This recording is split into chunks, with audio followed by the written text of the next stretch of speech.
We're now going to take a look at a case where we have no fluid motion or a fluid at rest or at a constant velocity, and this will enable us to come up with the hydrostatic pressure distribution equation.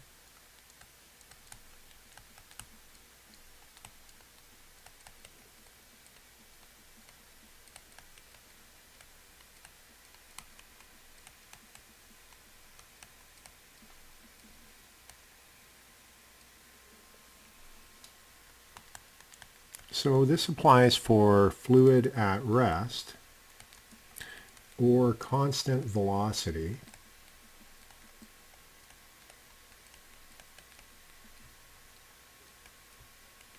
So by that would mean, for example, a velocity field that looks something like this.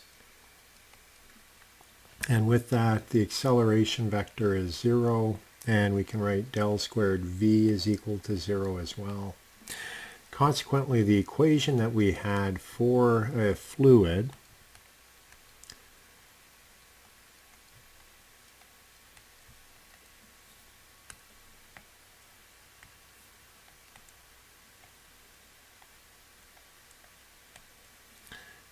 with this, the acceleration term goes away, that goes away, and we're left with the special case where the gradient of pressure is just the density times the gravity vector. Now typically gravity is oriented down,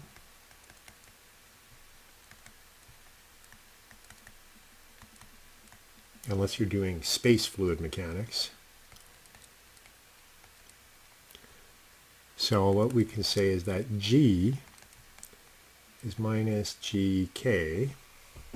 And with that, writing out the gradient terms, what we have is dp by dx is 0. dp by dy would be equal to 0 because there's no component on the right-hand side in either the I or the j direction. And finally, dp by dz is the only term that would exist, and that would equal minus rho times g, the gravity vector, or the scalar value of the gravity. And with this, that means that pressure is only a function of z, so we can rewrite that as an ordinary differential, and we get dp by dz is equal to minus rho g. So this is going to be the equation that we're going to work with for hydrostatic pressure distribution. And what we'll do, let me write that out again. So we had dp by dz equals minus rho g. And what we're going to do, we're going to integrate this. So let's rewrite that. We would have dp on the left is minus rho g dz. And we're going to integrate that. So that would be p2 minus p1 is equal to the integral between two limits of rho g dz. Now notice I've written this out. Within the integral we have density as well as the gravity vector, or the scalar value of gravity. Now typically for the problems that we're going to look at, gravity won't change. However, density can change, and so we'll look at two special cases of that in the next two segments. But the integration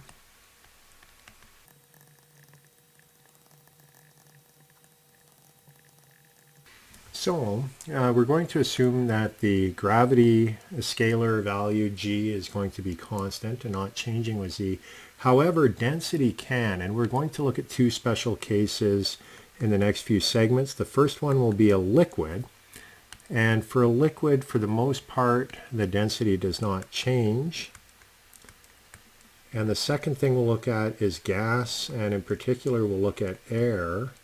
Now that is one where the density can change with elevation, and we'll look at the values within the atmosphere. So those are two special cases that we'll look at, and we will apply that to this equation here.